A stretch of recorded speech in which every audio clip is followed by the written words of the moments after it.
Jadi eh,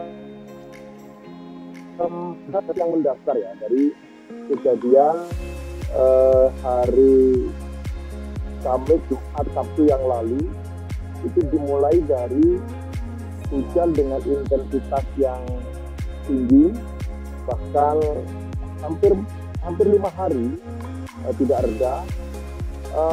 Memang betul cuaca ekstrim. Begitu cuaca ekstrim, dampaknya banyak bagi Kabupaten Lumajang. Pertama, di beberapa titik yang kawasan gunung, ya pasti akan terjadi longsor ya. Kemudian yang harus diantisipasi berikutnya itu adalah aktivitas Gunung Semeru. Begitu hujan dengan intensitas yang tinggi, apalagi di kawasan area pegunungan Semeru, potensi adanya lahar dingin itu sangat memungkinkan terjadi. Nah, evaluasinya apa? Dari beberapa kejadian turunnya aliran lahar di seminggu yang lalu ada perubahan yang sangat signifikan, yaitu aliran lahar yang tidak di satu titik sebagaimana beberapa kejadian sebelumnya. Dari puncak Gunung Semeru itu ada besuk sat, besuk pang, dan besuk koboan. Tiga arus utama ini atau tiga aliran utama ini yang biasanya menurunkan berbagai material dari erupsi Semeru ketika ada hujan yang intensitasnya tinggi dengan menurunkan lahar dingin. Erupsi 2 tahun yang lalu itu banyak masuk ke aliran besuk koboan. Nah, yang jembatan rusak atau yang sering kita sebut geladak perak itu adalah besuk koboan. Jadi aliran dari Semeru yang mengarah ke sungai Besuk Koboan hingga turunannya ke bawah, termasuk curah Koboan, termasuk beberapa aliran yang sekarang menjadi alirannya lahar Semeru. Ada 2 besuk lagi, yaitu besuk Sat dan besuk Bang. Yang saya datang sekarang ini sebelumnya adalah sungai kecil, tapi sekarang sudah menjadi sungai aliran lahar Semeru yang begitu luas, dan apalagi kemarin sempat merusak beberapa titik tanggul.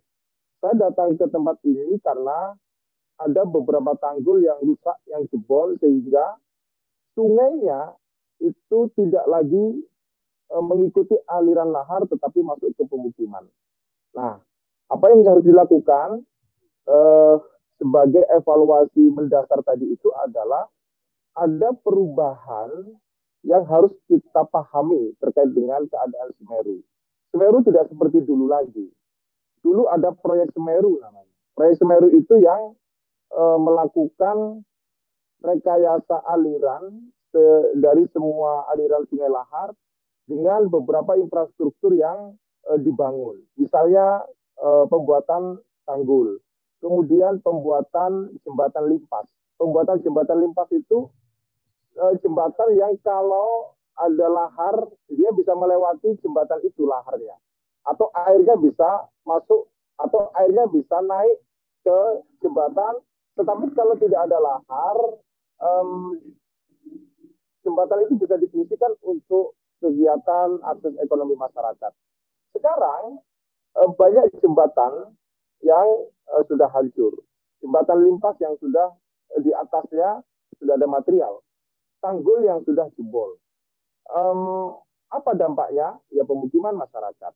Nah, yang harus hari ini dilakukan adalah evaluasi secara menyeluruh terhadap sistem mitigasi bencana, terutama apabila lahar ini turun dengan intensitas yang tinggi dari sekian waktu, dan tentu itu sebagai bentuk dari iklim yang ada di Semeru. Nah, iklim yang ada di Semeru ini sekarang menjadi evaluasi yang menurut saya tidak sekedar soal aliran laharnya, tapi kemiringan kawahnya. 10 tahun yang lalu, itu intensitas kalau ada hujan tidak sebagaimana tingginya intensitas aliran lahar yang sekarang terjadi. Nah, kalau itu dievaluasi, sekarang pertanyaannya apakah eh, kawah Semeru ini lebih lebar sehingga memungkinkan material Semeru itu mudah untuk turun dan di bawah aliran lahar. Nah, kalau ini yang terjadi, maka ayo dihitung kapasitas sungainya seperti apa. Misalnya, sekarang sungai itu sudah lebih tinggi dari dataran pemukiman. Nah, kalau sungai sudah lebih tinggi dari dataran pemukiman, maka pilihannya adalah harus normalisasi. Kalau kemudian normalisasi, bagaimana langkah normalisasi yang bisa menyelamatkan keadaan masyarakat yang ada di sekitar pemukiman? Jadi, kalau soal bagaimana penanganan kebencanaan, kan kita di Kabupaten Lumajang ini nggak ingin setiap ada musim hujan terus kita menangani bencana terus, kita menangani pengungsi terus. Nah, kalau menangani pengungsi terus, kita bencana terus, ya sampai kapan kita akan begini? Betul bahwa kita tangguh. Kalau ada bencana kita sudah siap. Masyarakat juga sudah tahu mana jalur evakuasi. Masyarakat juga mengerti mana dampak yang akan terjadi bila aliran lahar ini meluap. Maka pilihannya adalah misalnya relokasi. Oke, relokasi sudah dilakukan sekarang. Sudah ada hunian relokasi Semeru yang menampung 2.000 rumah selesai sekarang. Tetapi masyarakat yang punya sawah bagaimana? Sawah mereka begitu panen, sebelum panen hancur begitu ada aliran lahar. Misalnya di desa ini, di desa Purworejo, Kecamatan Tempur Sari, itu ada istilah yang di masyarakat itu, baru saja saya mendapatkan istilah itu, sawah joglo. Jadi sawah joglo itu sawah yang ada di sekitar aliran lahar. Jadi kalau kena lahar ya tidak boleh gelo. Ya, itu sampai begitu uh, persepsi masyarakat terhadap keadaan bencana. Nah, kalau ditanya secara spesifik dari diskusi hari ini terkait dengan keadaan kita tangguh terhadap bencana, ya dari posisi mitigasi ke pemahaman kita semuanya, pemerintah memahami kalau ada bencana, masyarakat memahami kalau ada bencana, itu saya kira sudah secara alamiah dimengerti oleh masyarakat yang ada di Kabupaten Lumajang. Siapa yang harus berpartisipasi terkait dengan keadaan yang itu menjadi landasan bagi kita menangani bencana juga sudah dipahami. Misalnya kemarin, begitu ada lahar dingin, saya sampaikan kepada masyarakat secara umum bahwa kami bisa menyelesaikan, mengendalikan pengungsi. Dapur umumnya kita sudah siapkan 2.000 setiap makan. Artinya kapasitas dapur umum sekali masak 2.000 cukup bisa kita tuntaskan untuk masyarakat yang mengungsi. Tempat sudah kita siapkan. Kelayakan pengungsian, selimut, bantal, pakaian yang harus digunakan ketika di pengungsian, kemudian beberapa kebutuhan yang lain untuk alat mandi, tim kesehatan. Pada posisi itu kita sudah siap siaga dari setiap keadaan bencana. Jadi kita hari ini di Kabupaten Lumajang merasakan betul bahwa Semeru ini memberikan pelajaran yang terbaik bagi kita untuk memahami bencana. Bahkan erupsi yang terakhir, setelah erupsi yang dahulu tahun 2020 itu, tidak ada korban. Nah, tidak ada korbannya itu karena pertama masyarakat sudah dipindahkan. Yang kedua, masyarakat sudah punya pemahaman jalur dan keadaan tanda-tanda yang kiranya secepatnya bisa menyelamatkan. Pada posisi itu selesai. Pada penanganan bencana selesai. Pada ketangguhan bencana selesai. Jadi kita semua bersepakat bahwa kalau ada bencana, ayo kita urai problematikanya. Sekiranya kita sampaikan kepada masyarakat bahwa kita bisa menangani internal, ya kita sampaikan. Supaya juga bantuan tidak muspro. Kedua, kita melakukan pemetaan terhadap problem kebencanaan itu sendiri.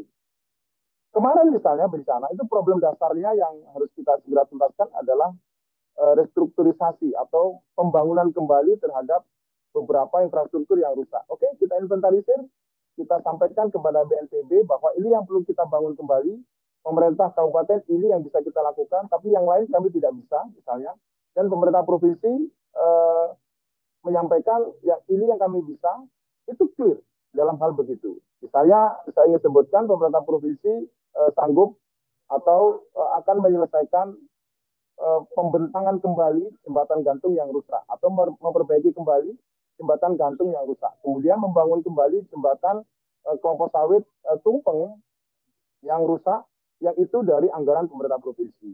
Kemudian kabupaten, beberapa jalan desa kita siapkan pembiayaannya, dan juga BNPB mengintervensi anggaran yang bisa kita selenggarakan perbaikannya untuk memulihkan kembali bencana. Jadi pemilahan itu penting.